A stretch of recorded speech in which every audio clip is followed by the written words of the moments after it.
All right. Hello. Hello. There we go. Hello. All right. Just a quick programming note real quick. If you are here for this is going to be the 1 o'clock Policy and Innovation Subcommittee. We're here today for House Bill 383, 907, and 1023. We do have a sign-up sheet. Does anyone want to testify on anyone's bills that have not signed the sign-up sheet? All right. I think we're good then. Just one or two more programming notes.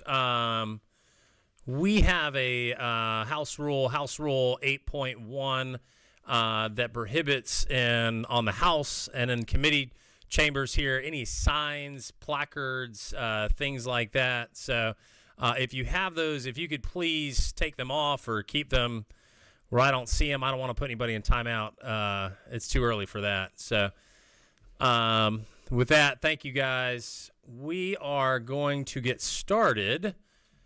One of my favorite traditions that we do at every education committee meeting, if you are a current or former teacher, educator, principal, would you please stand and let us recognize you?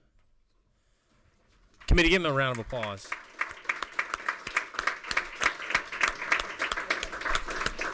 Do we have any students in the room, too? Students, stand up. Hey, hey, hey, hey. And I'm going to embarrass my own student. I have a college freshman at the University of Auburn. Well, I don't hear any war eagle. That's fine. He is in the College of Education studying to be a future music teacher. So I'm going to give him a special shout out today. So, yeah.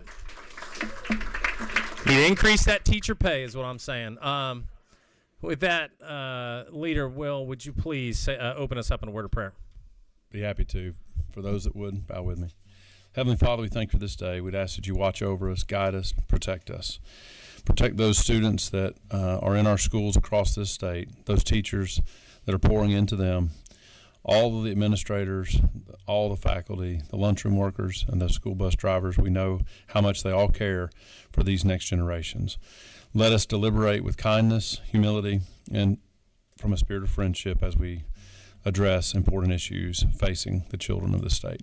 And all these things I ask in Jesus' name. Amen. Thank you, Leader Wade. With that, we are going to begin with House Bill 383, sponsored by Representative Brent Cox. The floor is yours. Thank you, Chairman. If y'all would look at LC 492009, which is House Bill 383. So I'll start. This is in regards to NIL and high school sports in the state of Georgia. Line 13 is referred to as the Georgia High School NIL Protection Act. In the state of Georgia currently, what we're wanting to do here is codify some of the rules that currently our athletic associations are already doing. And first and foremost, many questions come up. Should NIL be allowed in high school sports? That's a debate many have had. But in regards to child acting laws that currently exist in the state, NIL for these athletes is also something that would also be allowed and is allowed in the state of Georgia. One of the things that we wanted to make sure that we handled correctly in the state, some of my friends at the collegiate level and in the NFL have given me some stories where college athletes were receiving NIL contracts where their agents had no sunsets on their contracts. And one of the things that hit me most is these athletes went on into the NFL, and there were moments where some of the very large contracts, another 8 or 10 or 12% could end up getting cut to an agent that was first hired back in college. The primary purpose here is to protect these student athletes. One thing that I want to point to is that NIL in the state, you cannot recruit from a high school, nor can a student athlete that has an NIL contract be able to wear said school's logos or mascots to promote when they're promoting NIL. Also, it's not something that can be used as a recruiting tool. It's simply name, image, and likeness of the individual that has it. If you go to page 4 of the bill, it also talks about on line 77 and goes to lines 90 on absolutely what cannot be part of the endorsing program, which includes alcohol, tobacco, vapors, cannabis, all the things that adults or that are not allowed. We're not going to allow that in Georgia high school sports. You go to page 5, which this is the key component, and it's line 101. This is when the contract ends. We want to make sure that upon finishing high school, which is in line 104, 10 days after graduation, this contract is null and void and they have to renegotiate at the collegiate level. In line 106, it's 30 days after. There are instances where they may not have graduated. They may have gotten some other type of contract at a professional level. It could be other instances where they're leaving the state. So there's other options, and that's 30 days after as well. In lines 128, page 6, this is where we're showing that representation and agents is allowed on NIL contracts. So the gist of this bill is to make sure when a student athlete moves to the next level of college, that that current structured contract they have is null and void, and they can now move forward into a renegotiated contract. And I'll rest for you to any questions and ask y'all's favorable consideration. Thank you, Mr. Representative. I just want to put it out there. I was quite the cross-country runner in high school, so Nike or Mizuno, I'm still open for business here. All right, I saw number 24 light up first. Leader Wade. Just to clarify, I appreciate the bill, and I know the heart behind it. I know that in high school means public or private school in the state enroll. This is line 27, 28 in grades 9 through 12. I know in some systems across the state, we do have 8th graders that are eligible to play like junior varsity teams, and we've seen some even 8th graders that in some smaller systems that have been able to play on a varsity team. I think GHSA has some rules that govern or allow that. Is there a reason to consider, not just defining it to grade, but and also if they are playing at the junior varsity or varsity level? Just throwing that out there, not to muddy your bill. I like the intent. I know in some systems we have 8th graders that are playing JV and varsity sports. I would be open to that.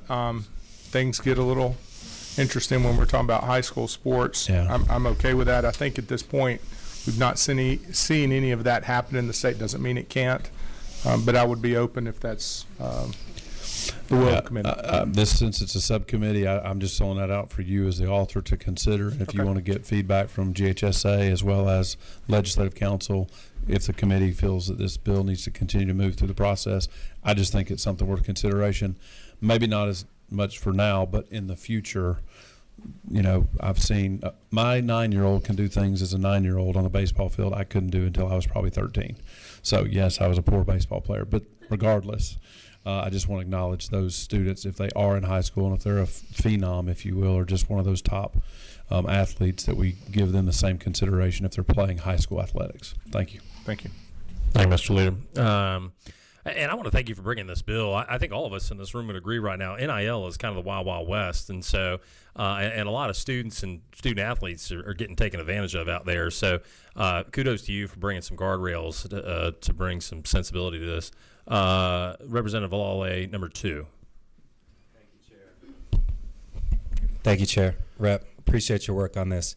2 quick questions. Is there any cap on the amount of revenue or money a student athlete could earn in, let's say, a given year?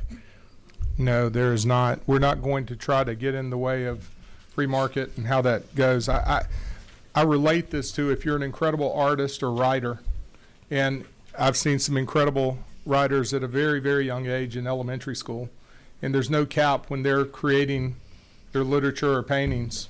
And I think that if someone has a name, image, and likeness similar to that, one of the things that's changed is at the collegiate level, we had to be amateurs at one point, right? So now then with how things have changed, and we always kept that tight within high school sports too. So when you were in college, you weren't illegal as a now a professional, if you will. So there's no cap. No, sir. Yeah, and I'm supportive of the spirit of allowing our athletes to benefit from the value that their name or likeness is creating. I'm just thinking of, NCAA just a few years ago, pre-NIL was a hot mess. And these are young adults. We're now talking about 14-year-olds. I know Leader Wade mentioned middle schoolers, 13-year-olds. Any time we introduce money at magnitudes and scales that, these kids and their families have yet to even think about, it could lead to some unintended consequences. And so what are the specific guardrails or mechanisms to control and safeguard our student athletes, their families from any bad actors? This was something that we discussed in detail, and we've been working on this bill for, I guess, almost three years now. Yep.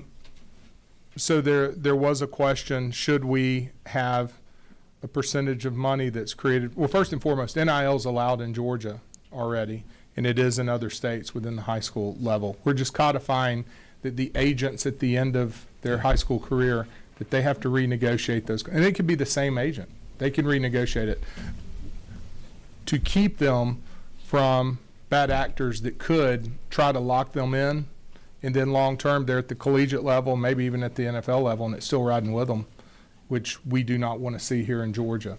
As it relates, we had a thought at one point of helping the student athlete in managing their money so it didn't disappear, if you will. And I removed that language because I think that that's the responsibility of the parents and the kid. And I just didn't think that was something that our government, that we need more government to overlook that. Now, education, whether Huge. through GHSA or somewhere else, on how to properly invest money and pay your taxes and all those things, absolutely need to encourage that. And it's something that, and GHSA's here, I know, and hopefully they can speak to some of that, but educating parents and kids is a key piece. It's important. Thank you. Yes, sir. Thank you. Good question. We're going to entertain two more questions, and I know we got some folks to speak on the bill. I saw number 26 light up. Representative Townsend. Mr. Chairman, thank you, Representative Cox. I think it's a good bill. I really do. And my daughter's involved with at the college level, and it's a tough go. A couple questions for you. Just want to make sure of a couple of things. You probably have it in here. I want to reiterate straight what Representative Wade said about the 8th graders. I know they're allowed to participate in junior varsity sports. And you've got some kids in 8th grade who are getting scholarships now and scholarship offers. So I definitely think that's something to consider as a friendly amendment to try to move it down to at least 8th grade who can play junior varsity sports. Second, I like the way you worded it. I think it's pretty tight about they can't do the deals with anybody 18 or under. I mean, if it's like a substance such as kratom or other things like that, that you make sure they can't advertise that. I appreciate you putting that in there. And I guess the last piece would be, assume it covers your independent associations, female sports, and then also like your esports, because now you have esports as well. That's part of the Georgia High School Association. So would this cover all those, anything listed under Georgia High School or any kind of Georgia Independent Schools associations? It covers any association in Georgia as it involves athletics. It doesn't specifically call out GHSA because we can't do that. Correct. But yes, it calls out all student athletes as that's defined by those associations. Okay. And have you thought about what Representative asked about the going down at least one grade level or more? Right. I told him we would absolutely look at that. I understand that, and I'm completely open to doing that. And I think preparing, making sure that we don't lock us in at one place, then have to come back and clean up, I think that makes sense. Yeah. Thank you. Thank you, Representative. We've got number 28, Chairman Chokas. Thank you, Mr. Chairman. Just a quick question. What if the athlete is injured and they have, they're receiving some type of compensation, scholarship, or whatever? If they're injured, is there any provision for that? If they're injured in the line of doing their sports stuff, Is there anything in the language that would prevent them from cutting it off? No, I would say that an injury would be something that would be negotiated between them and the agent. That would be independent of what I would try to do here. I'm going to trust the spirit of the law and in the communication between their agent and them. But no, I have nothing in here that relates to that. Thank you. Thank you, Representative. I think that exhausts your questions for now. We do have someone to speak on the bill, Mr. Robin Hines with GHSA. If you would come up to the podium there. We've got a number of folks that have signed up on a number of bills. And actually, sir, if you would stand up right there, I think I've got your mic going. Perfect. And we're going to try to limit everybody to about 1.5, 2 minutes if we can. We've got to get out of this room and go to our next meeting at 2. So I know you're good friends. I know you're not going to take my whole 2 minutes. No. Leader Wade, we have 8th graders who are getting NIL stuff across. It's crazy. Don't confuse high school NIL with the NCAA, that when coupled with the transfer portal, it becomes a zoo. We're not that way. The name, image, and likeness, everyone has the right to benefit from that. We support the bill. The bill actually is what our policies are currently. The thing that's important that Representative Cox has done is have those contracts dissolve at the end, because there are horror stories of somebody signing their second Major League Baseball contract for $50 million, and somebody they signed with when they were 16 years old gets, $20 million of that. So we totally support that. Representative Cox has been with us from the very beginning in putting all this together. I appreciate his patience. We decided to wait until we could see what the problems were, and let's don't correct a problem that does not exist.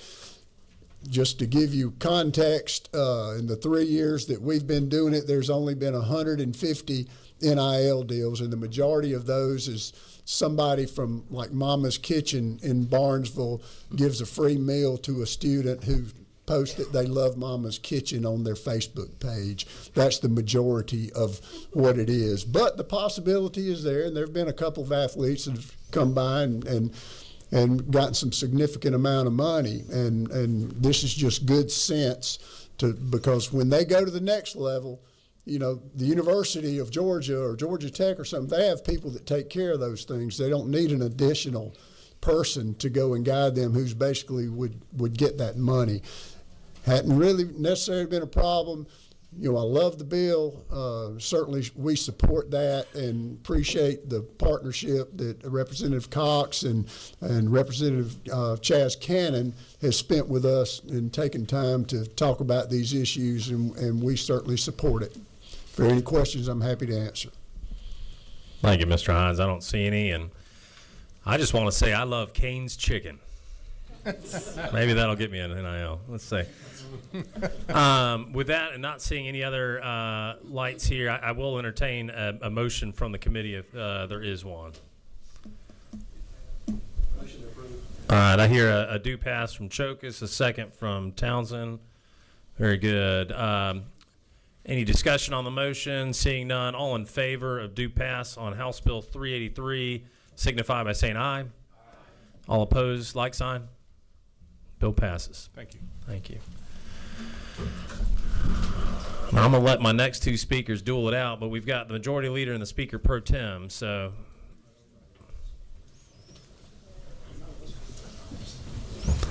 Ladies always go first in the House.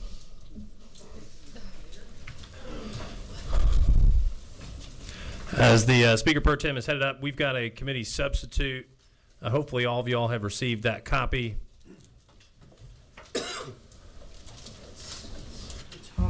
Hot.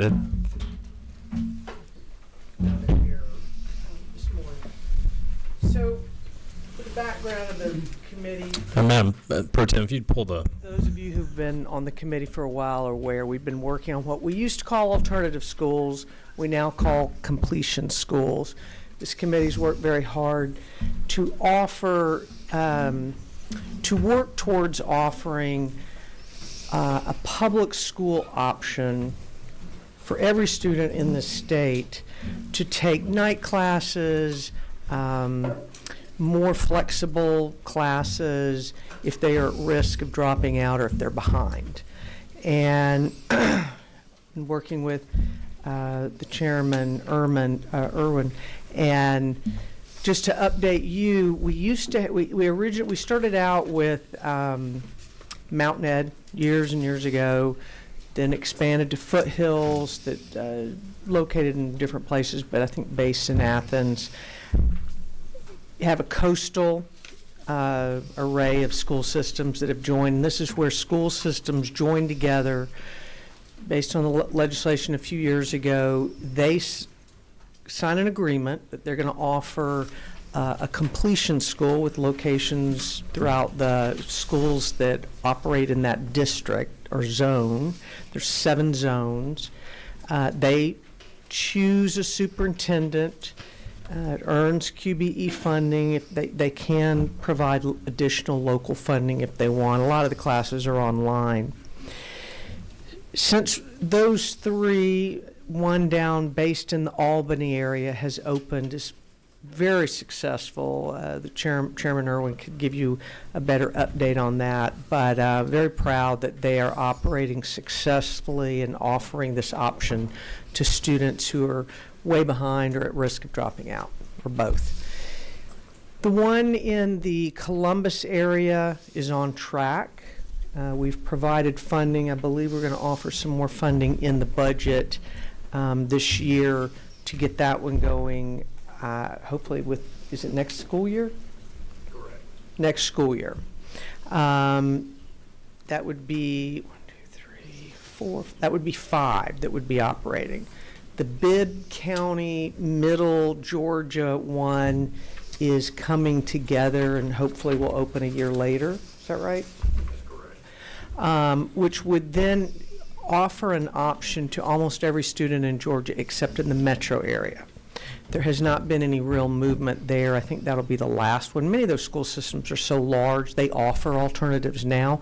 I personally think it would be best if they still went together and offered this. For example, my own school system, Fulton County, one of the biggest ones in the state, does not offer evening classes.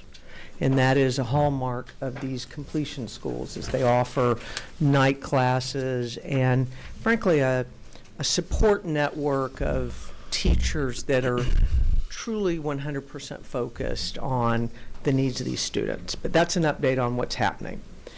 I have another update. I don't know how many bills we've done on this. I hope this is it, but it probably won't be. Because as we learn more, we do more. And we figure out where are the holes and where are needs not being met. So I'll just jump right into it. If you turn to page 3, and it's LC 49259-1S. So one issue that has come up, certainly not universally, but in a limited way in some school systems, is some students, some families, and some of the completion schools have not felt like students were sufficiently informed that they had this option. And if we're going to offer this option and we're invested in this at the state level, we believe this is a high priority. We want to make sure that every student and every parent is aware that they have this option. So what this section provides for is that the completion school will provide twice a year to all the school systems that are affiliated with that completion school information on the programs and what's offered and all the opportunities that students have. After they receive that, the school systems will then make that information available electronically and in a physical location in the school so that all the students are aware and their parents are aware they have this option. The next section, we want to make sure that it is a seamless process for students who would benefit from these services to enroll. Some of these kids don't want to go back to their home school. they had a bad experience. It could be on them. It could have been circumstances in their life. It could be that it just wasn't a fit. It may be that the student was being bullied. It may be that the student just had academically wasn't performing well, without, putting blame on who is responsible for that. Is just not working for the student.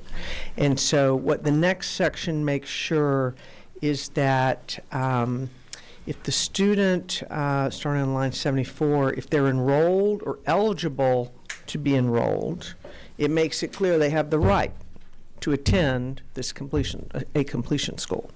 There's no gatekeeping. They don't have to go to their home school and ask permission. They don't have to necessarily be recommended. They can go directly there, and the completion school and the home school will work out the administrative logistics. I mean, in a day and age where I can do all my banking and never walk into a bank, I think we can work out the logistics of enroll. And of course, they're not enrolling them. We've had that debate many times. It's a program like a career academy. They're enrolled at their home school if they're under the age of 18. They're attending the completion school for some or all of their classes. But the accountability, their test scores track back to their home school until they're the age of 18. If they are not currently enrolled, meaning they, I guess to not, they're not enrolled anymore, but they're eligible to be enrolled, and they live in that district, then the resident school system and the completion school will work it out as expediently as possible to get them enrolled. The goal here is we want kids to graduate. And if they don't graduate, we want them to get as close as they can to graduate. We want progress, and we want options for students.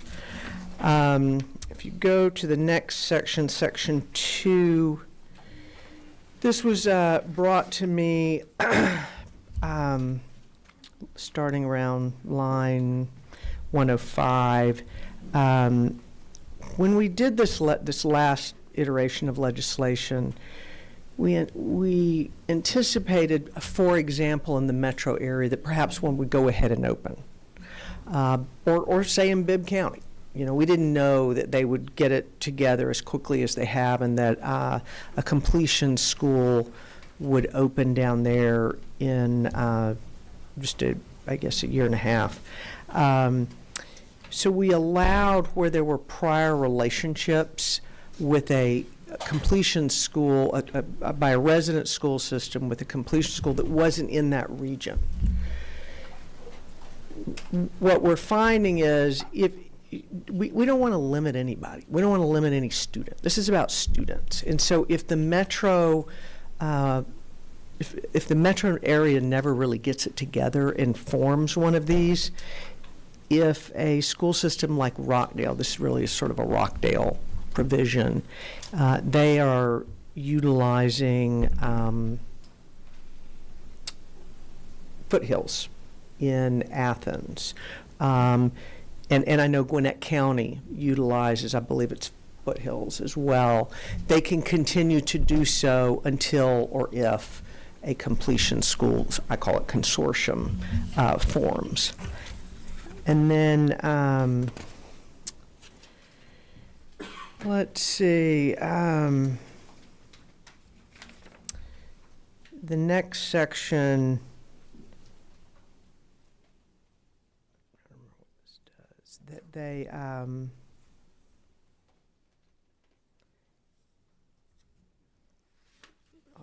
if you excuse me, we moved some of these provisions around. So one issue that has arisen, and I've particularly heard about this in just several school systems. We have 180 school systems, so it's really just in a few places where a student is at risk, is probably going to be a dropout.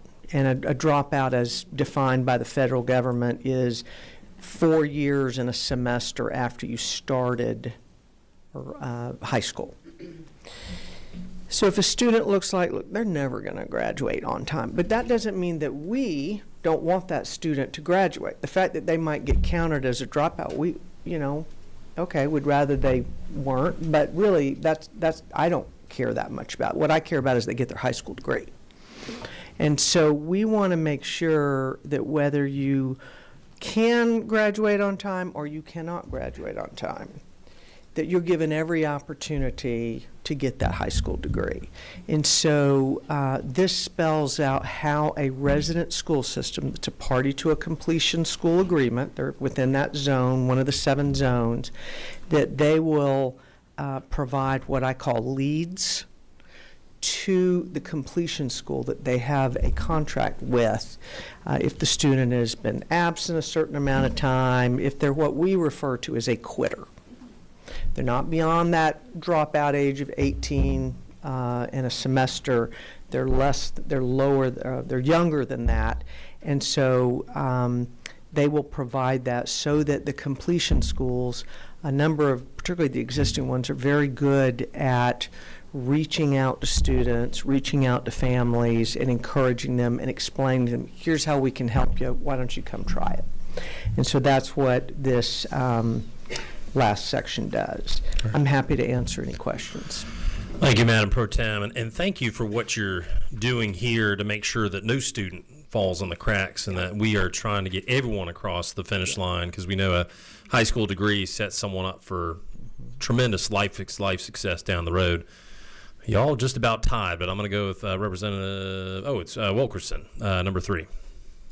Thank you, Mr. Chairman. Thank you for the legislation. 2 quick questions.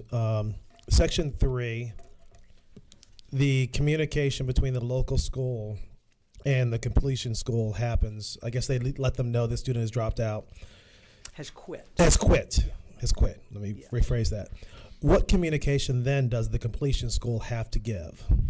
They're not required to. It just allows them to have that information. And it's been my experience that this is their mission. I feel confident they will, but I'm not requiring a particular type of communication. They're actually the ones who've requested this, are the completion. Is there any concern that the communication that goes out is you've left your school, now you have to come here? No. There's no concern? I'm not concerned about that. I think so years ago, when we called them alternative schools, the student, and it's a long sort of convoluted history as to how it got to that, a student would unenroll at their home school and go enroll at a complete, what we used to call an alternative school. The problem, the concern I had, and what we saw in some cases was, it took the accountability away from the home school. You're under the age of 18, and in some limited cases, students were encouraged. Maybe it wasn't the best fit for them, but you certainly got them out of your graduation rate, out of the homeschool graduation rate. And so we made a change a number of years ago that until the age of 18, you remained enrolled at your home school, and it's in your home school's best interest to make every effort to get you over the finish line, whether that's providing services at your home school, which is best for some students, or sending you to a completion school where maybe you worked a job and you need more flexible hours, you just don't want to be at your home school. And so they used to, make a real effort to follow up on these students, and they, I think this will lead to more what was happening before in a good way, in that there will be more coordination of making sure that these kids are enrolled. Okay, thank you. I think you answered my second question, Yeah. which was that student, if they go to the completion school, do they still count in their home school's They do. graduation rate? Until the age of 18. Okay, thank you. And between the ages of 18 and 22, they just are enrolled directly at the completion school, because they've already been counted for the most part as a dropout. They've already been counted. Now they're just somebody we want to help get over the finish line. That's great. Number 16, Representative Glaze to my left. Thank you, Chairman. And thank you for bringing this bill, Pro Tem Jones. I was just wondering, will the graduation certificate come from both parties, or will it just be the high school of residence? They would graduate technically from their home school. And so we won't have any problems with them being able to use that going into the military or any? Oh, no, it's a full-fledged they've graduated. Thank you. Graduation certificate. Thank you. Number 26 to my left. Thank you, Pro Tem. Good bill. Appreciate it very much. I know you've worked hard in that community. Quick question. This doesn't affect any of the graduation requirements they currently have, or I know each school system sets their own. They have to go by the state guidelines, but a lot of times some are more, some are equal. It doesn't change it. Perfect. Thank you. Perfect. I'm going to entertain one more question and then entertain a motion. Number 24, Leader Wade. I was actually at the appropriate time. I'm ready to make a You motion. and I love it. 16, do you have a second? So motion do pass. Motion do pass. We have a second. Any discussion on the motion? All those in favor, say aye. Aye. Any opposed, like sign. The bill passes. Thank you. All right. With that, we've got House Bill 1023. Mr. Leader, if you'd step to the hot mic.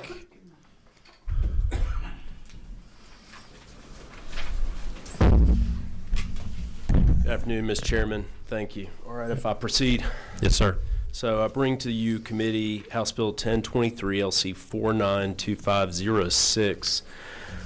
Just to stay on track here, I prepared some proposed remarks. Under Speaker John Burns, Chairman Irwin, who's present here, and the members of the House, keeping Georgia's students and educators safe has been a top priority. This is why I've introduced House Bill 1023 this year, which will require all Georgia public schools to implement one or more weapons detection systems at points of entry to public school buildings intended for student and public use. It does not apply to entrances which remain locked, are equipped with alarm systems, and are not intended for daily student use. As a practicing attorney here in Georgia, I am used to entering a Georgia courthouse most days where I pass through security, which includes a weapons detection system. It's my opinion that Georgia's students deserve a similar security when entering Georgia public schools that includes a weapons detection system. This bill builds on existing law which we passed last year, which requires school safety measures, and also existing law that requires school safety plans. But very importantly, House Bill 1023 allows local school systems to use available grant funding to implement these measures as practical, and to take steps based upon the uniqueness of each Georgia school to implement the best possible system for that local school and the local school system. And this local discretion, which is included in the bill, allows for needed flexibility. Mr. Chairman, I know there's several witnesses that have signed up to speak, and maybe because we have limited time in this room, you talked about what I would just do is invite all those who are here in favor of House Bill 1023 to stand so that the committee members can see them. And then, of course, you can hear from any witnesses that you may like. Thank you, Mr. Chairman, and members of the committee. I'm happy to answer any questions. Thank you, Mr. Leader. You read my mind. We've got 12 people signed up to speak, and I got 15 more minutes. So thank you all for standing. I'll probably entertain those who are opposed to it, but we're going to answer some questions first and then go from there. And a reminder to the committee that, we've got a committee after this at 2. So number 3 to my left. Thank you, Mr. Chairman. Mr. Majority Leader, a quick question. On line 25, you're referencing the school safety plan, I guess.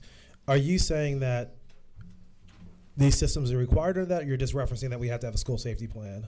So It's already law that a school safety plan has to be determined by the local governing authority, but this would include a requirement that the local school system utilize weapons detection systems for all public schools. And the funding would go toward that system, correct? Well, yes. Potentially. Yes, potentially. So, like if I'm at a football game, I see a system, but I also see people. Would there be any funding for the people that would be required to maintain that system? So as you'll see on lines 29 to 31, there's an opportunity to seek grants necessary. It could be for infrastructure. It could be for personnel. Okay. And I apologize we're rushed. I did appreciate the sports bill, but this was important.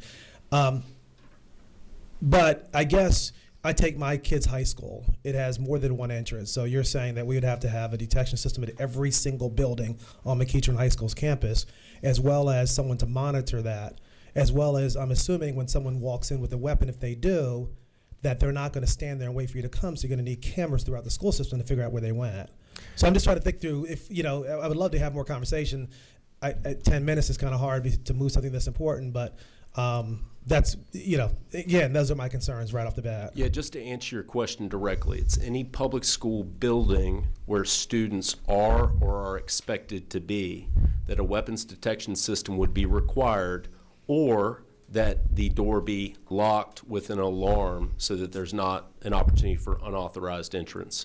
And potentially what you've just outlined, there would be points of entry to maybe a series of buildings so that it'd be a controlled area, just as we do with courthouse facilities, we do with other public buildings where there's an area after you've passed security, the weapons detection system, then you'd be able to freely move into those Correct. Come out buildings. to McEachern and I'll show you around. There's multiple buildings and courthouses have sheriffs and full-time people that are there. So I would love to make sure that we're not putting an undue burden on our school system because, $20,000 is not going to cut it when you're talking about a college campus. I'm so glad you mentioned that, Representative, because my objective is not to put an undue burden. I understand that local school systems are going to deal with unique layouts of their buildings, and the objective here is to allow that flexibility locally to determine, number one, the appropriate type of weapons detection system, but then also how that's to be best implemented at those local schools. Perfect. Thank you. Representative Lawley to my left, your right. Thank you, Chair. Leader, thank you for the bill. Two quick questions. I'm looking at lines 26 through 28 and just wanted to confirm that the mandated weapon detection systems only apply to those schools that aren't already having some locked main entrance with the buzz-in process. This only applies to those schools without a locked front door, alarm systems, et cetera. So if a school system already has a weapons detection system in place, and it's my understanding that 40 plus of the Georgia school systems already have those in place, they would already be satisfying the requirements of this bill. And again, I think safety is of the utmost concern for parents, for staff, for school leaders, our students. Does it work? Does the cost justify the perceived benefit? I don't know. I mean, having the presence of a metal detector would signal yes, but there is a cost to the representative's previous question. And so do we have any information or data that suggests that the juice is worth the squeeze in terms of potentially mandating hundreds, if not thousands of schools to implement detection systems, which they may or may not have the resources for? So I certainly believe that this is worthwhile. Obviously, this is legislation I'm carrying. I also believe that that this is very consistent with how we treat other public government-run facilities, and that a weapons detection system can be implemented different ways and can be done in a way that's very responsible cost-wise, but also the protection of Georgia's students, as has been said many times by leaders in the state house, and I very much agree with. Every Georgian parent deserves to know when they drop their child off at school in the morning, they're going to be able to pick them up safely at the end of school. And I believe that House Bill 1023 is a very reasonable measure. It's an appropriate measure allowing for necessary flexibility locally while also ensuring that we have weapons detection systems, which I believe are very important. Thank you. Thank you. Thank you. Representative Glaze to my left, you're right. Thank you, Chairman, and thank you for bringing this bill. I do see the great need for safety and for weapons to be detected so we can save children's lives. What I want to know is what's the time frame that we're going to allow school systems to actually have all of their schools come online? Yes, so the legislation is contemplated would take effect this year, effectively for the fall. So it would be for the fall semester that these would need to be in place. Certainly understand the importance of flexibility around funding as it relates to funding, and obviously there's an interaction with our state budget as to what grant availability there'll be as part of the budget. As you might imagine, that's something that I'm thinking about a lot as well as part of this discussion. And then the second part of the question is, if indeed there is school systems that have not been able to secure the grants, is there a process that they can come to us and say they followed ABC, they only received a certain amount of grants, and then see if there's funding that we could put in the state budget after next year to help those schools comply? My objective is for this not to be considered an unfunded mandate. My objective is for there to be support necessary to ensure that weapons detection systems can be implemented in schools across the state. Sounds like we're supportive and we can figure it out. Yes, Thank you. All right, guys, we're going to do two more quick questions. I'm going to warn you guys, no part A, part B, one part questions if you can. Thank you. Number 18, Representative Cox to my left. Can we do part Z? Does that work? Thank you for bringing this. And I'm going to try to weave this into one question. Private school events with public school events, whether it's athletics or beta club or whatever is occurring, as well as the riding of buses, the management by the sheriff or whatever vendor we're talking about.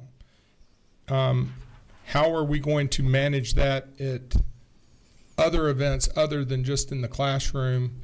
And then who at those events will pay for this service? So first of all, this is only for public school buildings where students are expected to be. So I'm not saying that this is comprehensive. For instance, you just brought up buses. Okay, buses are not part of this proposal right now, and I think that there's going to be opportunities to discuss other extensions potentially of this bill in other ways. But the legislation before you just contemplates public school buildings where students are expected to be.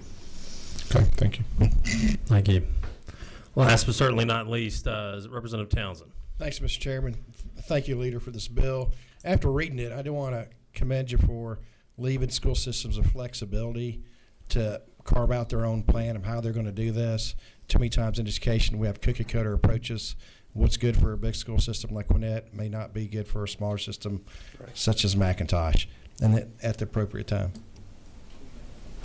I'm gonna offer one more thing. If anyone's here with a differing opinion, I see a couple hands back there. Do you guys want to battle out to see? Why don't you come on up? Yeah. Is it Gretchen Walton? I'm sorry. That's you. Heather Harlett? Heather Hallett. Hallett. With Georgia Majority for Gun Safety. If you could keep it to 90 seconds. Yep. So I certainly want to applaud the goal. I think that's a shared goal of reducing firearms on school campuses. Another shared goal that we have is fiscal prudence, to spend taxpayer dollars in an effective way. I would encourage the committee to review the evidence, the juice being worth the squeeze, of a meta-analysis of the impact of weapons detection systems in schools. And the net is that there is no supporting evidence that these systems actually would reduce violence. School shootings, while horrific and tragic, are exceedingly rare and make up a very small percentage of gun violence in our state and across the nation. What is not rare is gun violence. a child dies every other day in Georgia due to firearms. The unfortunate truth is that Georgia is in the bottom third of U.S. states for our rates of gun violence. And here's what we know. 2,000 people die by firearms, over 2,000 people die by firearms each year in Georgia. More than half of that is suicide. Madam, can you speak to the bill specifically? Concern you mentioned at the outset. It seems like now we're kind of deviating from that. Anything regards to the bill itself? Sure. I mean, I would just encourage us to look at the evidence, and I'll send all of the committee members the perfect data and the stats. And what I would say is that over 70% of school shootings, when they happen, the shooter accessed a firearm from home, and so the real problem that we need to address is unsecured firearms. We've submitted a funding proposal for a safe storage education campaign throughout Georgia, and I would just suggest that there are more effective policy proposals to combat this goal. So thank awesome. you. Thank you so much. Gretchen Walton with Cobb County Schools. Good afternoon. We also wanted to thank both the governor and the legislature for the funding that's been provided to us over the last couple of years. Safety and security allow for teaching and learning. I'm going to take my educator hat off for 2 seconds, and we have some pretty big concerns about the actual drafting of this legislation.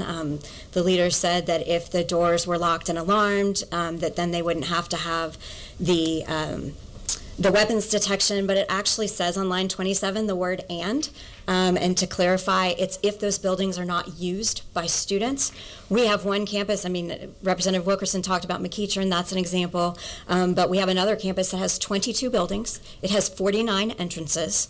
And so when you talk about not wanting to have any kind of unfunded mandate, that is a huge consideration. We have 17 high schools, so they're not all sweet little elementary schools with, one entrance or in the front or back. Another consideration clearly is bus riders. If you're talking at the beginning of the school day, a large portion of students come in to a different entrance. They do not come in at the main entrance. So we have a lot of just operational concerns. I very much am willing to, if I don't have the expertise to rally the troops internally and get the expertise, and also from neighboring districts, because we really do appreciate the safety and security legislation in general, we have grave concerns about this particular drafting and the obligations that are one size fits all that it will put on districts. Thank you. Thank you, Ms. Walton. I think I see one more gentleman. Are you in line?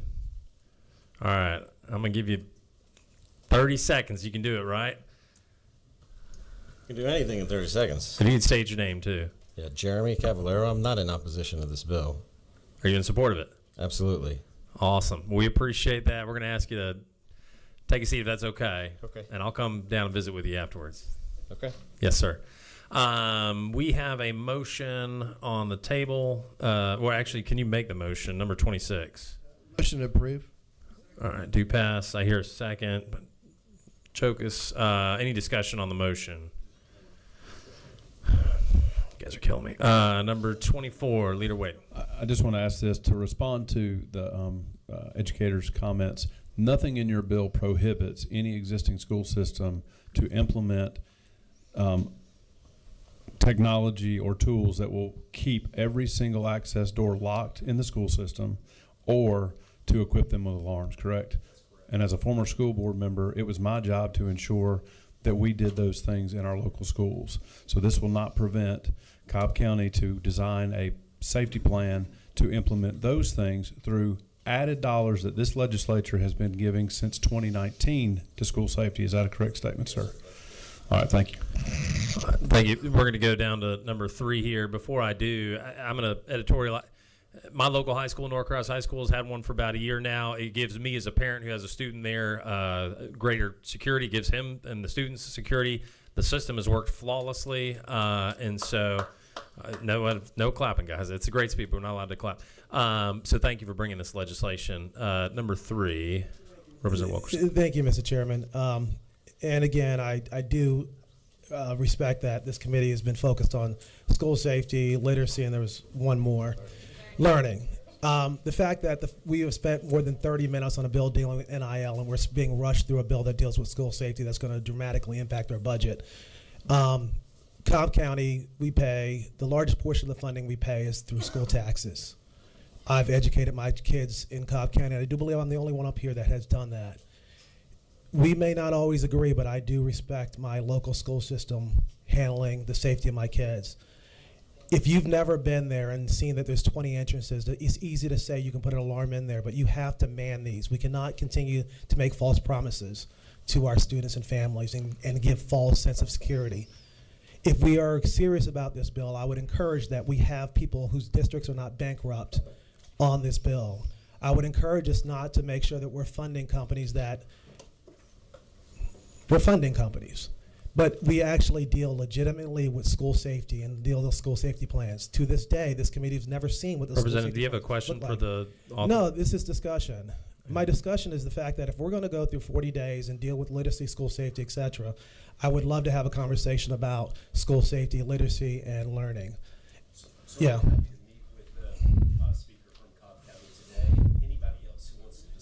Okay, let's do that. If we could hold this bill. I would ask that the bill be advanced at this time, but I'm happy to put the. All right. Okay, all right. Well, we've got a motion on the table. We've had discussion on the motion. I'm going to take roll. All in favor of the motion do pass, say aye. Any opposed? All right, so in the opinion of the chair, the aye. We can get a hand count. All right.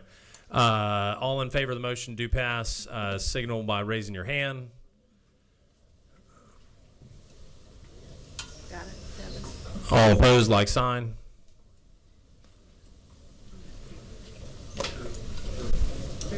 She's not on that committee, yeah. All right, motion passes. Thank you, Mr. Leader. Thank you. All right, and with that, we are now going to convene the Subcommittee on Curriculum and Academic Achievement. This meeting is adjourned.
Let us change over the room and we'll convene in just a minute. There is a sign-up sheet on the front table.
Okay, I'm going to give y'all a couple more seconds to sign in if you need to sign in to speak to one of the bills, and then we'll get started.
Okay, I'm going to go ahead and call this meeting of the House Education, Curriculum, and Academic Achievement Subcommittee to order. Chairman Hilton, would you mind opening us in a word of prayer, please? Thank you. If you'd bow with me, dear Jesus, we thank you so much for this day, the air we breathe, and everything you've given us. And Lord, we pray right now that you give us wisdom, justice, and moderation as we debate important issues that helps move forward students in our state and keep them safe and help them learn. We pray these things in your holy name. Amen. Thank you. Do we have any teachers in the audience today out there? If you are, raise your hand, wave at us. Yay, teachers, yay. Any students come to visit with us today? Nope. Okay. They are in school where they ought to be, I suppose. So I want, the last meeting went a little over, so we are a little bit time compressed. I think somebody has this room shortly after 3 o'clock, so let's be brief if we can.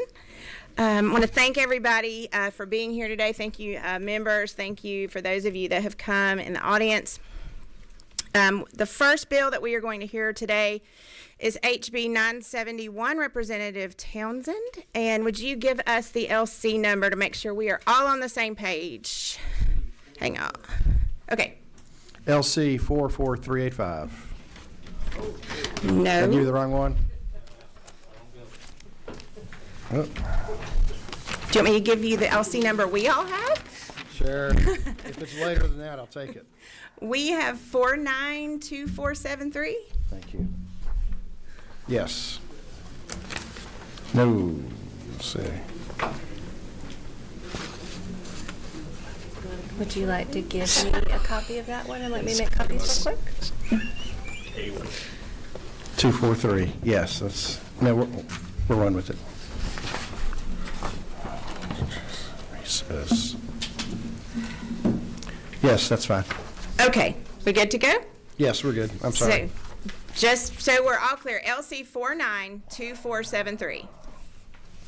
Yes. Okay, so go ahead. At this time, present your bill. Okay, this is actually a cleanup bill or follow-up bill that was passed back in right before COVID. It allows homeschool kids and private school kids to attend a college or career academy in a neighboring county or a RESA district. And the school system would collect the FTE for, so they get the funding, and the parents would not have to pay. Plus, this is an opt-in for the school system. So it gives the school system a chance if they want to do it or not. For example, my homeschool system, and when the original bill passed, allowed homeschool kids within Glenn County and in other counties that had a career academy for those private school homeschool kids to attend at no cost. And the school system opted in, and now they're doing successfully and have public school students and private homeschool students under the same roof for the career academy only, not for the general high schools, not for English, math, or whatever else, but for those career technical courses, the vocational courses. They offer things as construction, machining, nursing, graphic arts, all sorts of things what college career academies offer. So again, this is actually locally based too, because the original pass said for kids within the county. But then I think you've got the principal for the Golden Isles College Career Academy here. They'll testify how they have kids from out of county who want to attend their career academy because McIntosh, Brantley, or Camden around us, they do not have a college career academy, so they can't send their kids to our place, not in the private homeschool area. And so our school system said, hey, we'd love to have these other kids, go as well. If we have available seats, we'll take them, and they have to go by the school system policies and everything else. What's nice about this is, how many people heard of FFA before, or FBLA, or Skills USA, robotics, all those TSA, different organizations? Well, those kids can actually compete in those programs as well and compete for scholarships and things like that. So this is a win-win for public ed, private ed, and homeschoolers. Okay, thank you. I do see question. Y'all tied, so I'm going to go in numerical order then. 16, is that you, Representative Lupton? Thank you so much, Chair Lady. Thank you so much, Rep. Townsend, for bringing the bill. Yes, Can ma'am. you just give me some basic numbers? How many programs like this are there in the state? Like I know in DeKalb For college County there are career maybe academies, 2. you have right now approximately 60. Okay, 60 to throughout the 70 whole college state. career academies throughout the state. Okay. What's nice about our college career academy, and I ran one for 10 years. Oh, I didn't realize And that. so that's kind of what I'm known for back home, is running one of those college career academies. And basically each community, when they have one, sets it up to what's important to their community. Mm-hmm. So my career academy looks a little bit different than Rockdale. It looks different than CEC and Noonan. It looks different than Liberty Counties. And so that's what makes it nice. It's pro-business and pro-students. Mm-hmm. Follow up? Just want to, about how far, you feel like this expansion is going to catch a lot of, It does. a number of kids. It is. The original bill was the adjoining school system. Then we looked at our adjoining school system like Camden. They're in a different RESA than we are. Okay. And so we just want to make sure we capture the RESAs. That's why we said RESA district or RESA. adjoining school system. Okay, thank you. Thank you. Representative Adana. Thank you. First of all, next time put opt-in the title, so I don't have to prepare all these questions. I'm only kidding. Yeah. But in terms of, great is opt-in, but in terms of cost, I know you talk about cost. There's no cost to the families or the school. What in event that the student needs a laptop or some kind of resource? Well, the school system, when they opt in, they'll treat that kid like any other student for those time periods. Okay. But they also get the FTE funding for it. So they get the. So for my kid, let's say you live in McIntosh, and your kid lives in McIntosh, comes to Golden Isles College or Career Academy, the school system would collect the FTE for it. Okay. Which is how the schools get funded. So that's what really was the carrot for the school systems. When we first passed this bill, I was, like I said, at the College Career Academy. Senator Ligon started in the Senate side, and eventually we got everybody on board. I don't think you'll see any opposition from either Page or GSSA or any of those guys, because quite a few school systems around the state are doing this. Okay. And this is just an opt-in? This is opt-in. Option. Okay. Okay, thank you. Representative Carter. Thank you. Thank you for allowing us to ask a few questions. For clarity for me, what this bill is allowing, basically, somebody could be anywhere in the state and they can, if they're homeschooled, and if there's a career academy somewhere in the state, they could have the option to attend that. You have to be with either in the adjoining county, boundary-wise, or you have to be in the RESA district. Okay, so Because it wouldn't be practical it's for kinda somebody in North Georgia to attend well, South Georgia. I understand there that, but they got to have their own transportation. So Correct. They I want have to be to clear have about their that. own transportation. Then I also, what I heard, if there is some type of competition that a homeschooler or whoever we're allowing to come into the career academies would be able to compete with the students. We're going to treat them like every other student. We don't believe zip code should matter, race should matter, ethnicity, nothing. A kid's a kid. When they walk in that school, they're going to be treated like everybody else. Okay, I think I was asking a question because Okay, I'm sorry. because what we're talking about are students who are not enrolled in the public school. Correct. And we're providing legislation for those students to have access to courses that a student in that public school have, and the student isn't. Yes, ma'am. And So- we're doing that already. We're doing that within the county already. All we're doing is expanding across the county lines. Okay, but where I was getting to, so that I can clearly understand that a homeschool student will be able to come into the public school setting and compete with in the public school environment, which could potentially limit the access to a public school student because this student is homeschooled. I don't see how I could limit the access. Well, it limits if there's a limited number of students who could go, because then you're talking about competition, right? And so now you want the homeschool student to compete in the public school environment. I just want to, I'm asking you questions so I can understand Well, no, as I we're appreciate processing that. through Yeah, this. and basically, if you go to the Golden Isles Career Academy, any other career academy, homeschool student, private school student walks in that door, they can join FFA, FBLA, HOSA, whatever those organizations are. That's based at that school, not the base high schools, but the based in that school, and they're allowed to participate just like every other kid in whatever co-curricular. Remember, co-curricular is different than for the high school sports.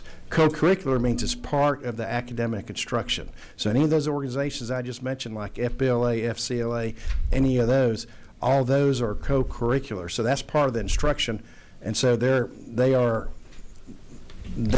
part of that group. So they get to participate in whatever that co-curricular organization does. Okay, but if it's not co-curriculum, they don't get to pick. Correct. They can't play football, I just basketball, wanted to be clear. That's a great question. So now my question, because I don't know, so I'm asking you. So can students who are in a public school currently, if they wanted to go to a career academy in a joint research academy, do they have that same access? Yes, as long as the two schools opt in. Such as we allow McIntosh students right now, they actually carry a bus from McIntosh County High School to the Career Academy in Glenn County just to attend. Now, it took a few years for that to get figured out. Okay. But we had open arms. Thank you. Okay. Yes. Thank you. Representative Howard. Yes, thank you, Madam Chairman. Thank you, Rep. Townsend, for the bill. I think you answered one of my questions. What's the, when it comes to capacity in the past, are there seats available where students are not filling those seats from the public schools? There are some in certain programs, and Dr. Deppenhart can speak to current numbers. Some of your programs, I'm just talking about, let's say, Golden Isles, where I came from. At the time when I left to go be a superintendent somewhere else, healthcare was hard to get in. And so that's one program. It would be hard pressed for a homeschool student and a public student to get in because there's already a waiting list by the kids from the two base high schools. So it depends on the seats available in the class. But you had programs like construction, machining, welding, even engineering at the time had open seats. So allowed those kids in homeschool, private school settings to fill in those open seats. It made it a win-win for the school system getting the FTE and the students participating and the community developing a workforce. Yeah, and just follow up on, I don't have anything against private and homeschooling, but if this program was designed for public schools, then they're at capacity, is there another way to increase capacity with funding or whatever is necessary if we're going to include private and homeschoolers? If the school system wanted to, because this is an opt-in situation. So let's say you had a career academy in County C in the state of Georgia, and they're saying, we're already maxed out. We're not going to participate in this. So that school system would not have to. Okay. They would just opt out. Or they could see how they could add on a wing or a couple teachers to really expand it in their community if they wanted to, based on community needs. Okay, thank you. We have one speaker signed up to speak to this bill. Dr. Deppenhart, would you come to the podium? Thank you. Thank you, Madam Chairperson. I just want to thank the committee for the opportunity to speak in support of this bill. I'm the principal of the Golden Isles College and Career Academy here in Glenn County, Brunswick, Georgia, and I've been the principal there for 7 years. I can tell you over the last 5 years, we've seen a tremendous interest increase in homeschool and private school students attending the Golden Isles College and Career Academy.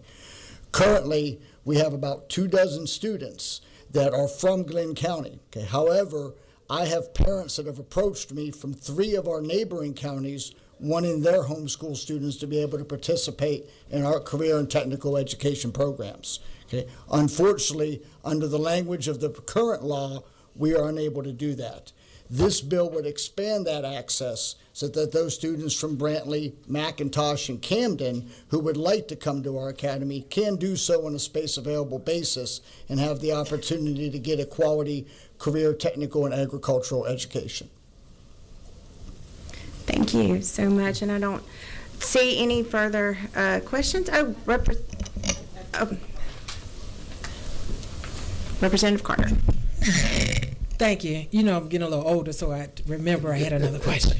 Okay. And I wanted to make sure I look back in the building so I can clearly access. So this is homeschool and private school. Mm-hmm. So my question now, I understand the FTE and how it's going to be funded, but for students who are enrolled in a private school that are getting the Promise voucher funding, I assume they're now also eligible, and I guess this is going to be an accounting nightmare for somebody because they've got to figure out how is that going to work. Nothing I know of. Yeah, because I'm like, they can answer that question. Yeah, because he's there at the school level now. Okay. But right now, as far as I know, because this happened internally now, so we have Glenn County homeschool and private school students attending the Career Academy now. And so they're doing it seamlessly. The CFO and everybody at the private schools and homeschools organizations have seamlessly accepted those students and getting them the funding they needed. I could tell you this, and mean this respectfully to Glenn County, if they weren't getting the funding they needed from the state, they would stop this, what they're doing. But they're getting the necessary FT they're getting from the state, so they're being made whole. Plus, they're helping the community out with the workforce development. Right, and we do understand that, but I think because this the new Promise scholarship really just started, we only have a year in, so I would love to have some data around that, because if the private school student is getting the $6,500, then they're coming to the public school in the Career Academy taking a class that's being funded out of the FTE that comes out of QBE. And you may not have the answer today, but I would love to understand that. Thank you. I'll track it down. Okay, Chairman Hilton. Thank you, Madam Chair. At the appropriate time, I'd like to make a motion. Okay, All I think right. it's the appropriate time. I'd like to move do pass. Okay, there's a second. Okay.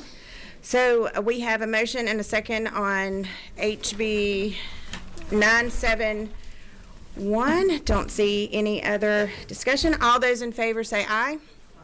Opposed? Okay, you are on to full. Okay. Thanks, committee. Thank you, Madam Chair. Thank you. You are on the full committee.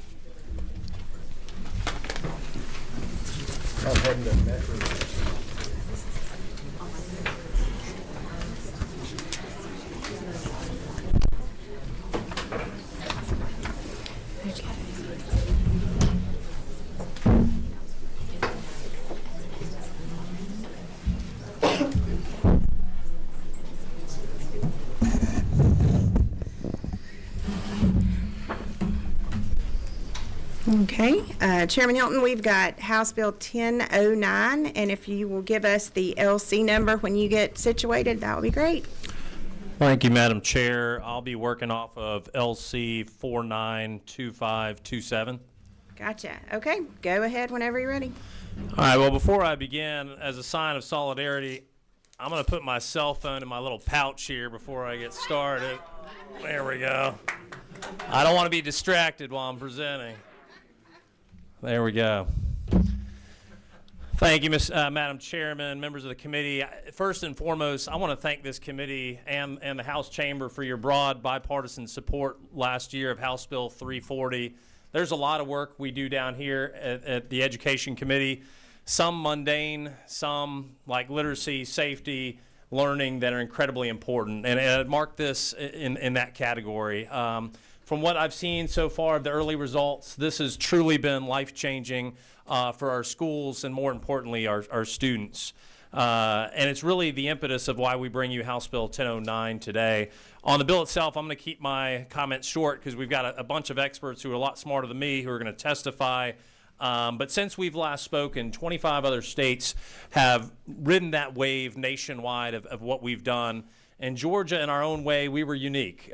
We stopped short of including high school, and frankly, I'm glad we did. It allowed our folks to get adjusted to this new policy, this new era, as I think all of the adults in the room have kind of woken up to the fact that the pendulum has swung too far one way, and kids, in fact, do not learn when they are on their cell phone in class. And so this is why we are here today to consider expanding this into high school.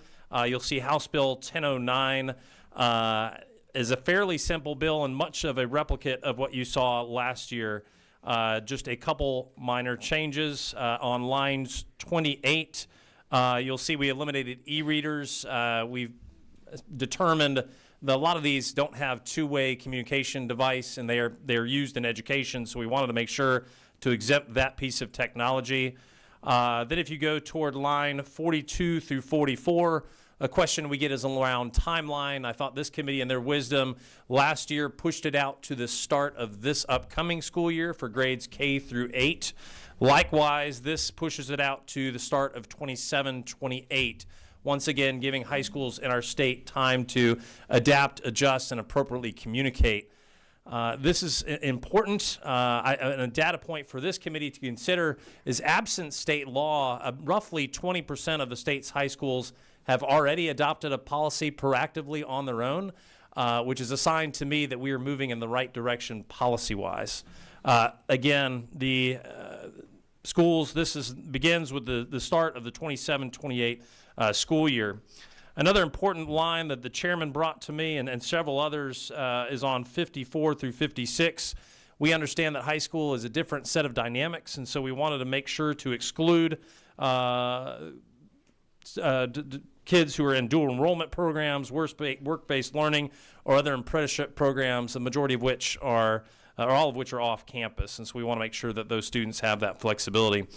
That is the bill there. I will address kind of a common concern or question that I get is around, okay, Scott, we have a bell-to-bell policy in this state. Have we considered going to instruction time only? And I'll share a data point that is revealing to me and hopefully this committee. Roughly, the states that have passed it right now, about 20 of those states have a bell-to-bell policy in place. Of the 20 that don't have a bell-to-bell policy, a handful are readjusting or changing or updating their legislation to move to a bell-to-bell policy. So clearly they have gone one direction, found that was not effective, and are moving to the policy that we're considering today. Teachers in a recent survey, 80% said that they were satisfied with a bell-to-bell policy, while only 50%, less than 50%, were satisfied with a instruction time policy. The reason being is if by instruction time, we're not solving the issue. And the issue is we want teachers to teach and students to learn, and our teachers not to be a cell phone police. If we have a policy that says instruction time, you're having to deal with the in and out and constant in and out of the cell phone, or if it's black and white, very simple, beginning of the day, end of the day, kids get that. Teachers get that. And it works for schools, and it's highly effective. I'll leave you guys with this. I've been just blown away by the data so far. Georgia Southern, Emory University have all conducted studies, and the results are this. Grades are up, fights are down, test scores are up, and kids are interacting. This is truly life-changing work, what we're doing here today. And so I appreciate you guys' consideration. Thank you. Thank you so much.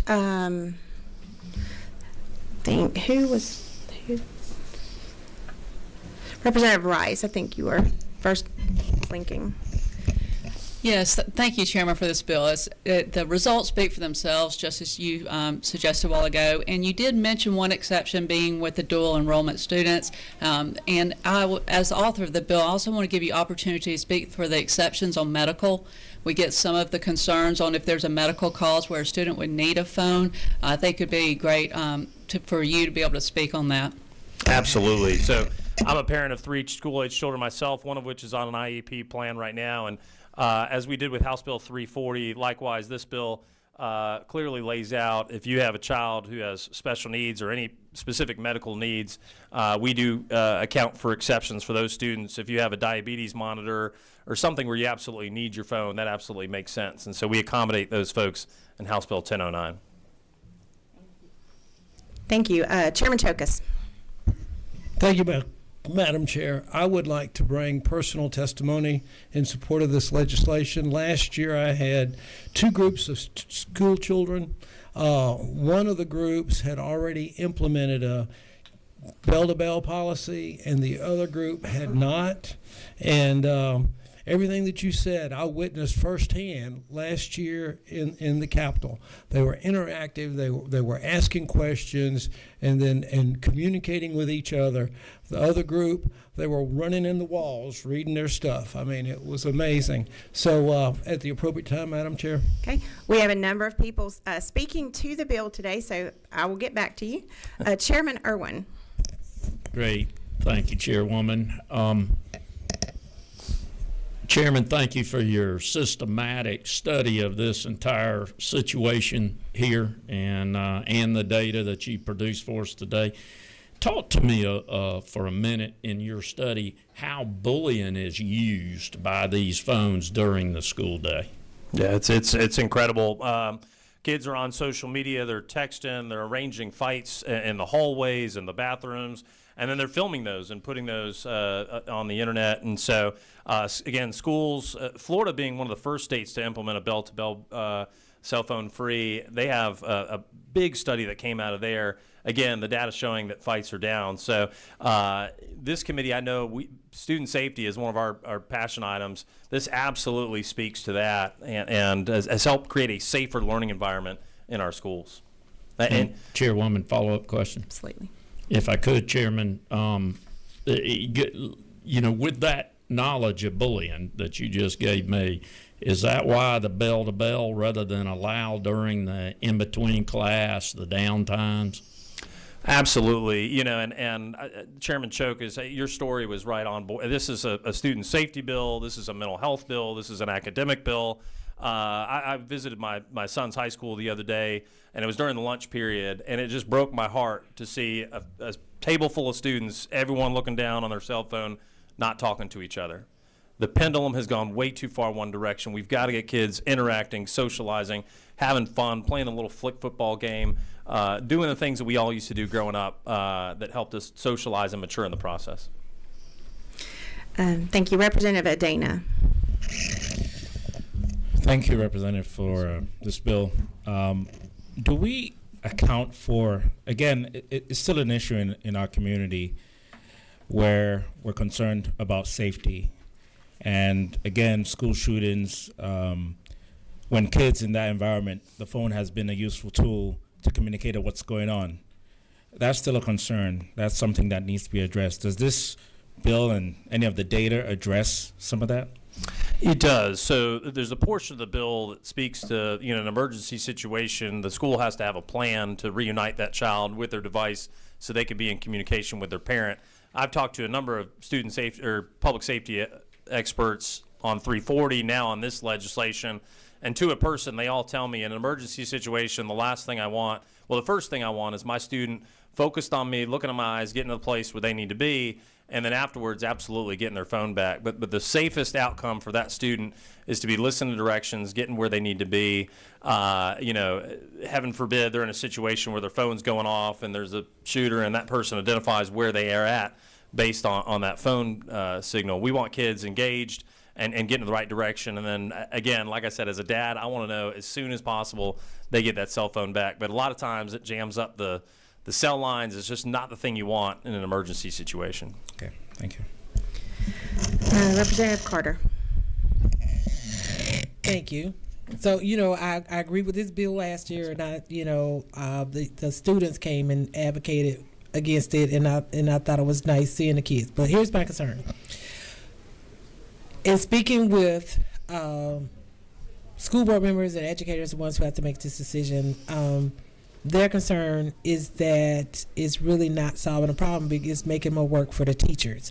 So with this policy bill, the bill will as students come into the classrooms and leaving the classroom, does this become an additional management policy for teachers? And are we dropping them off at the beginning of each class? Are they dropping off at the beginning of the day?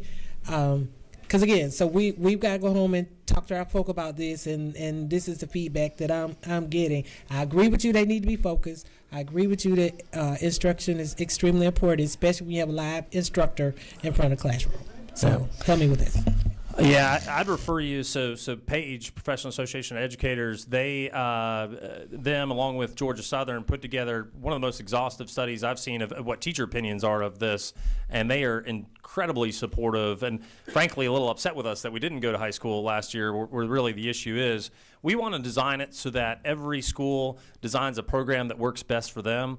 Grant Rivera, superintendent of Marietta, he shares a great story of, so they use the pouches, right? But then they realized that, okay, some kids were trying to get around it a little bit, but when they implemented the pouch or a system, all of a sudden it became kind of part of their culture that kids got used to it. Kids are resilient. At first they're not going to like it, but the number of students that have come up to me post cell phone free classroom that have said this is the best, they love it because they're now getting what they missed so much. It's been so when you go back to, it may be a little painful at first, but that culture is going to be there, and they're going to get used to it, and the benefits far outweigh any inconveniences. So you take them at the beginning of the school day or at each class? No, ma'am. So bell to bell. So beginning of the day, you either wrap it in a pouch, you leave it at the front desk, whatever system works, and then at the end of the day, you get it back. One comment I got from somebody was, what about recruiters in college or what about employers? Let me be honest. I don't need a recruiter contacting my son at third period algebra when he needs to be learning algebra, and so I think we've kind of got away from that, and I find myself as a parent sometimes wanting to text my kid in the middle of the day, and I got to stop, so it's an adjustment for us.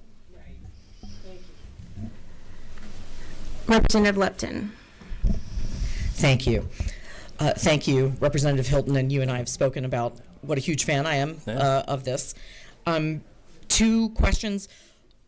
In the study that was done, did anything pop up about what is the most prominent or most effective way that schools have found this? Did that study speak to that at all? Like, hey, this is the best process we found. Yeah. And 2, would you consider carrying a bill for a cell phone-free legislature? I've been asked to carry bills for cell phone-free churches, cell phone-free, yeah. Again. More than willing to sign that, by the way. The beauty of having, let's get some mood lighting in here. How about that? Yeah. All right. Yeah, man. Okay. All right. This Education Committee after hours. I'm really glad other people saw that. For a second, I thought, oh, I'm having some kind of episode.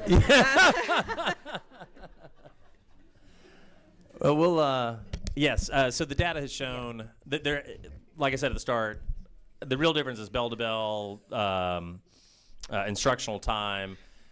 Time and time again, bell-to-bell has been the best policy. There wasn't any hey, 90% of schools use pouches or 70% use this. What was that part of this? I'm going to let because I think we've got speakers. Folks who have, Thank you. Yep. Okay, and we do have a number of speakers. I am going to ask that you stay very close to 1 minute when you speak, because we do have to vacate this room. Our first speaker, I think Sharon Winkler, if you will come to the podium. Thank you so much. And I'd like to introduce my son, Alex Pizer. Alex was 17 years old and a junior in high school when he died by suicide, influenced in part by cyberbullying. Alex had a keen intellect, mischievous humor, radiant spirit, and a loving heart. He was an honor roll student who was active in theater, band, his church youth group, and Boy Scouts. He had no history of mental health issues. Imagine being in school, surrounded by recording devices that document every embarrassing moment you ever experience in school. Imagine then that those images are being spread on multiple social media platforms to all of your friends' friends, and everyone you know. Then imagine your despair when you realize that none of your trusted adults have the power to stop the spread of these images, and that the social media companies will not help you either. This is the reality that Georgia students face every day when cell phones are allowed in school. The Georgia Department of Education cites studies that found that smartphone bans in school result in a 43 to 46% in cyberbullying. You have the power to stop this destructive cycle. Please vote to forward HB 109 and extend the smartphone school ban to high schools. Georgia's parents, educators, and students will be so grateful. Thank you. Thank you, Ms. Winkler, and we are so sorry for your loss. That just breaks my heart to hear that. Margaret Ciccarelli from Page, and then Miranda Thomas will be next. Good afternoon. I'm Margaret Ciccarelli from Page, the Professional Association of Georgia Educators, representing about 94,000 educators statewide. And we're in strong support of this legislation because our members told us they need it. They need it. Throughout the fall, we figured this question was coming, and we also wanted to check in with our members about how they felt about the K-8 ban, which we are pleased that you passed last session. So we polled our members, Page members, throughout the fall, received about 3,000 responses, and we asked them if they support expanding the ban. We asked them in that survey, but we also asked them in a collaborative survey that we did with the Georgia Southern University College of Education, and I believe y'all have that survey in front of you. It is exclusively devoted to educator opinion about cell phone use. And the reason the educator opinion is important is not because we always do the things that educators want us to do in schools, but in this case, they are the best view we have into the destructive nature of phones in schools. And they are strongly telling us by like 90% that they wish that we would extend the ban to high school grades. So a little bit more about why. 87% indicate that student misuse of phones is a major distraction in their classroom. They believe that it negatively impacts student focus at 95% and interferes with learning at 96%. 88% indicate that student misuse of phones during the school day contributes to conflict and bullying. Georgia, so they supported 340 at 90% rates. So Georgia educators in the Georgia Southern survey support House Bill 340, the K-8 ban, at a 90% rate, and the number is 90% who agree that we should extend that to high school grades. And on the issue of safety, which is on everyone's minds and you are wise to ask about, fewer than 10% of educators in this survey believe that banning devices in high schools will compromise safety. Only 15% believe student access to phones improves safety, and more than 90%, reassuringly, are confident in their school's safety plan. Farther in this survey, and we don't have time to get into it, so I would just point you to Table 8 on page 13 for more information about educator opinion about various types of bans. if you want to review that. We appreciate the opportunity to speak today on behalf of Georgia educators. Would also refer you to Georgia Southern and Dr. Abe Flanagan, who has done excellent research in this area, and we stand with you to change the culture in schools. Okay, hold on just a second. Do you have a question of this speaker? It may be in this document, so if it's not, I'll reach out to you. Exactly. Thank you, Representative Carter. Okay. After Miranda, our state school superintendent, Richard Woods, will be next.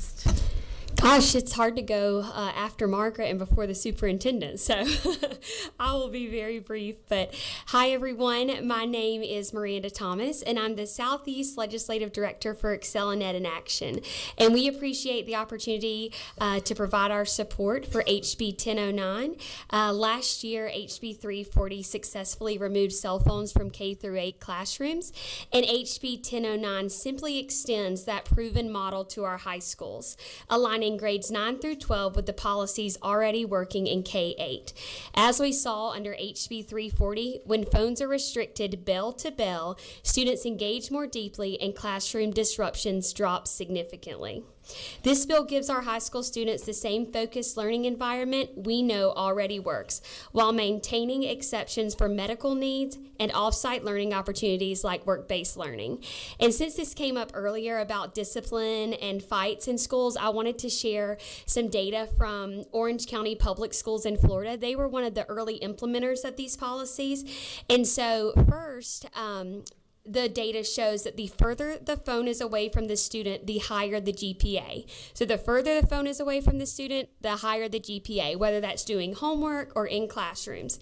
The other pieces of data that I wanted to share is that major campus disruptions were reduced by 105%, with fighting down 31%, and get this, and threats to the school reduced by 158%.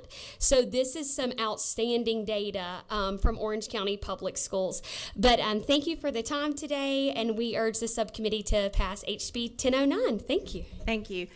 Superintendent, before you we'll let you talk as much as you want to, but we have 9 minutes to vote on this bill before we have to leave the room. So let's all be as brief as we can be in our remarks. Okay. Again, Madam Chair and members of the committee, appreciate the opportunity to speak. Representative Hilton, once again, we come forward as myself and the Department of Education to support this legislation. It is something we have been calling for several years now, and we applaud this move and to close the gap between K-8 now to K-12.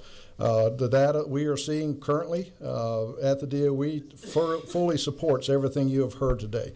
I do not see this as a cell phone restriction or bill, but we're talking about academic integrity and social support for our kids. And I think that's what we have to look at with that. That being said, I think it is extremely important that for our districts, they do need to make sure that with the reunification process that they are aligned, that they probably need to have a drill and practice just to give assurance to our family members who are out there. But also it's important that we model what we expect. And that means that our teachers and administrators and all individuals need to make sure we practice what we preach. And I think that's something as we move forward. But we do expect to see good data such as what we're already seeing. And this year, as we look at the milestones, we will be able to have some data that will align and I think will surely support this. Thank you very much. Thank you so much. Taki and John from Solaris, and then Julie Gesmarian.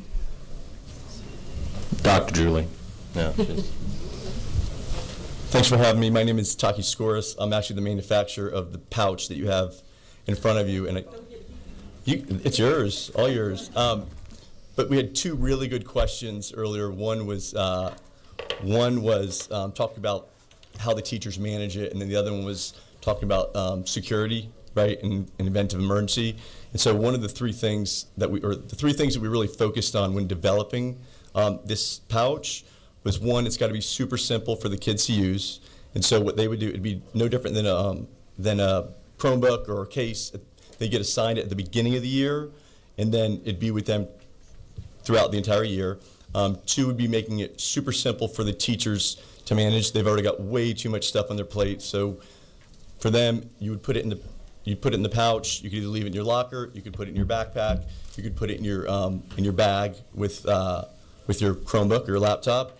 And then really the most important one is that safety piece. Like you've got to have parents buy-in. And one of the big things that we found over the past 2 years we're developing this is they are worried about the school shootings. They are worried about how can they get a hold of their kid in the event of an emergency. So the way this pouch is developed, it cuts off the signal, so nothing can come through. But within seconds, they can rip it open, take out their phone, and can have contact with their loved ones. That's it. Thank you guys very much. Thank you. We are 100% in support of the bill. Okay, thank you. After Ms. Gazmarian, Polly McKinney, and then Michael O'Sullivan. Okay. Thank you for the opportunity to testify. I'm trying to condense my 5 minutes down to one minute. But I'm a professor of epidemiology at the Rollins School of Public Health. I've been in public health over 40 years. And I've been working with the school systems on many projects the last few years, specifically on cell phone use. And I have data to share through a lot of the work we're doing in collaboration with the DOE, including statewide survey of district superintendents, educators, parents, and in-depth evaluations of specific school cell phone policies. And through all of this work, we have learned that high school cell phone restrictions improve teacher satisfaction, student focus, social connection, and mental well-being, as well as a number of academic outcomes. Although parents' emergency concerns are understandable, they can be solved through a clear emergency communication protocol. And I have data to support all these statements that I'm happy to share. Thank you. Thank you. Okay, let me remind you, we are running out of time. So please be extremely brief so that we have time to take this vote. You got it. I'm Polly McKinney, Advocacy Director at Voices for Georgia's Children. We are in full support of this legislation. Everybody said everything that I had on all my notes and everything, except that the national data also back up all of the data that people have presented from more local sources. The only thing that I have to add that I haven't actually heard is that in terms of enforcement, I think it'd be really important to make sure that the enforcement is straight across the board.